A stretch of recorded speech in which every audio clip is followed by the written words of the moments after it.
Today we are reading Martin Luther King Jr., A Peaceful Leader. Written by Sarah Albee, pictures by Ching Lo.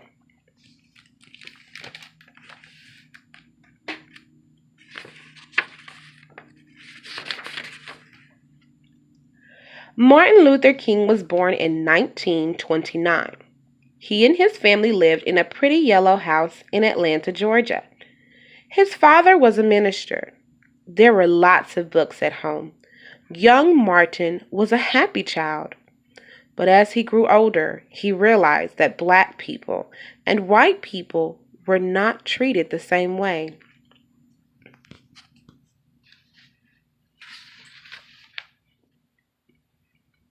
Once, Martin's father took him to buy new shoes.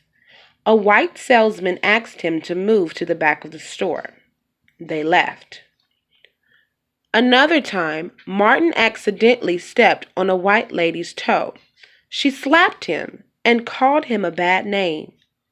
He did not react with anger.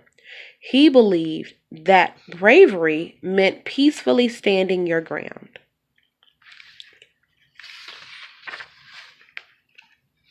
At home, Martin learned to listen, ask questions, and speak up. He finished high school in just 2 years. He went to college at 15.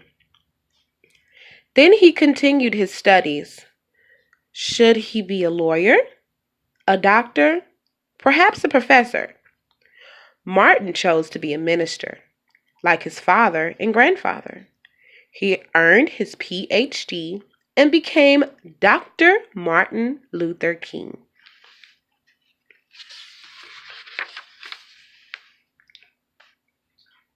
In the United States in the 1950s, black people and white people were still not treated as equals.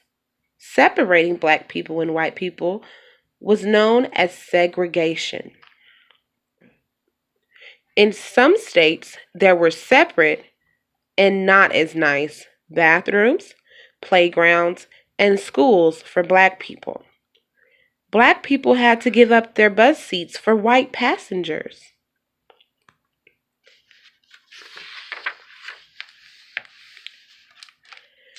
Dr. King and his new wife, Coretta, moved to Montgomery, Alabama. He had a job as a pastor at a church. His words were powerful. He was a natural leader. He joined the civil rights movement. Other black leaders were impressed by the young preacher.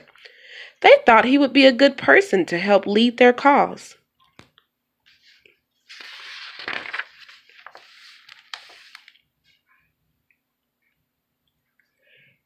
Then a moment came where Dr. King felt he could make a difference. A woman named Rosa Parks refused to give up her seat on a bus. She was arrested. This was 1955. It happened in Montgomery. Dr. King and other civil rights leaders organized a protest. Dr. King urged black people to stop riding the city's buses.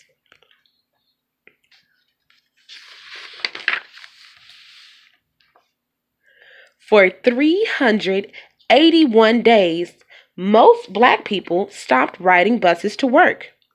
They walked and carpooled. Dr. King walked with them. The protests worked. The Supreme Court ruled that buses in Montgomery would no longer be segregated. Dr. King helped change the law.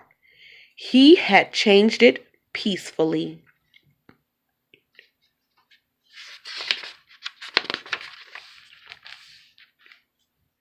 Under Dr. King's leadership, the civil rights movement grew.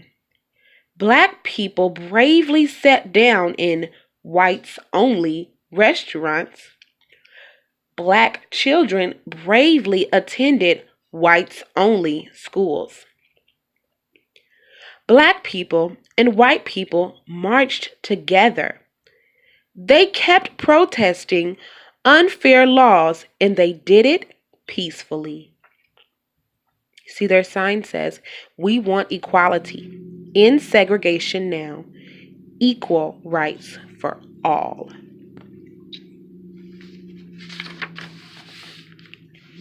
Some people were afraid of what would happen if laws were changed. Some were so angry they shouted, set fires, and beat protesters. Once, a bomb went off on Dr. King's porch.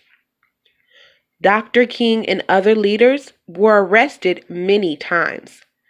Dr. King showed everyone how to stand up for what is right. Peaceful protest took courage.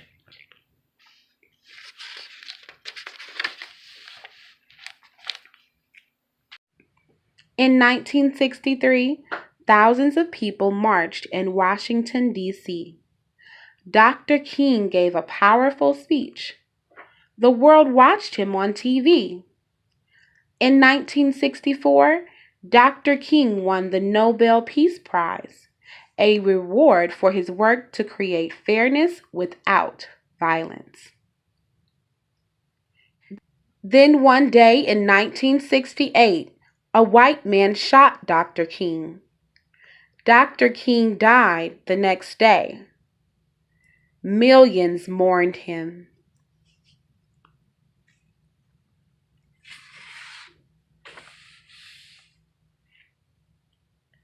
Dr. King had known he might not live to see liberty and justice for all, but he believed there were things worth dying for. Dr. King's courage and his love, his ability to lead and to be heard, would live on. In his short lifetime, Dr. King changed the way people saw one another.